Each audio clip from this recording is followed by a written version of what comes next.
Salut à tous et bienvenue à l'assaut. Aujourd'hui on compare deux setups différents sur deux mêmes châssis. Allez, c'est parti.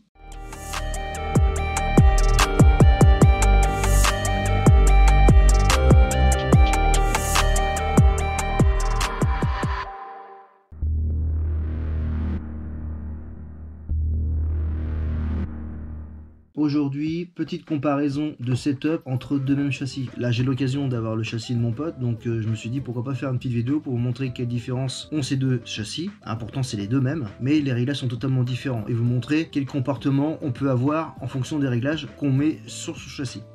Pour commencer, on va déjà comparer l'emplacement de l'électronique sur chacun des châssis. Donc pour celui-ci, le moteur est à l'avant, le moteur est à l'arrière pour celui-ci. Le ESC est en bas, le ESC est en haut, le gyro est placé quasiment pareil, le récepteur est placé devant, le récepteur est placé derrière. Ensuite, la batterie est placée exactement pareil sur les deux mêmes, donc vers l'arrière. L'avantage, c'est qu'on peut déplacer la batterie directement comme on veut, donc en fonction de ce qu'on veut comme répartition des masses. Donc soit un peu derrière, soit un peu devant ou carrément derrière, comme il y a sur les deux châssis là. Ensuite après, l'avantage aussi c'est qu'on peut déplacer le moteur comme on veut, donc soit vers l'avant, soit vers l'arrière, soit au milieu, ça dépend ce qu'on veut aussi comme comportement du châssis, donc avec plus ou moins de roulis ou pas du tout, avec du poids à l'arrière ou du poids à l'avant comme on veut. Ça c'est l'avantage de ce châssis là. Pour le train avant, de toute façon c'est les deux mêmes, le réglage est quasiment identique. Pour le cerveau, le Shark, on a l'avantage de pouvoir régler plus facilement la Karman et aussi la hauteur du cerveau. Donc on peut incliner plus ou moins haut le cerveau pour avoir une direction plus ou moins souple. On inscrit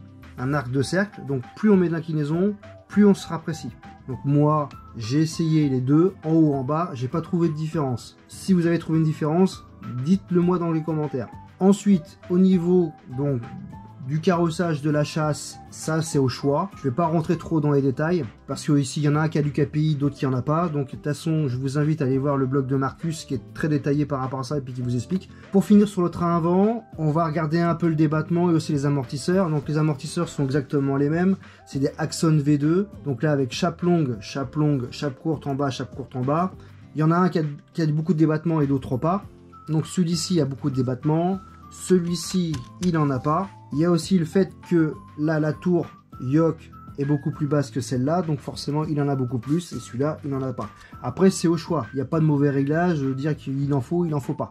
Avoir un châssis qui a beaucoup de débattement, ça permet d'avoir beaucoup de souplesse dans les déplacements et aussi avoir pas mal de roulis. Donc là, je vous montre, si je lève l'avant, l'arrière aura tendance à un peu plus s'écraser, donc forcément, on aura beaucoup plus de transfert de masse, alors que sur un châssis qui en a pas du tout à l'avant, et le transfert de masse se fait pas, ou très peu. Après, l'avantage aussi, c'est d'avoir un châssis qui est souple, c'est que la direction sera souple, mais par contre, elle sera beaucoup moins précise à haute vitesse et dans les virages. Donc il aura tendance à, je vais exagérer un peu, à faire ça.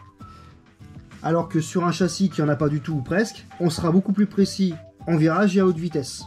Et on aura forcément une direction qui est beaucoup plus vive. Pour le train arrière, la hauteur des tours est exactement pareil. De toute façon, on peut les régler en hauteur.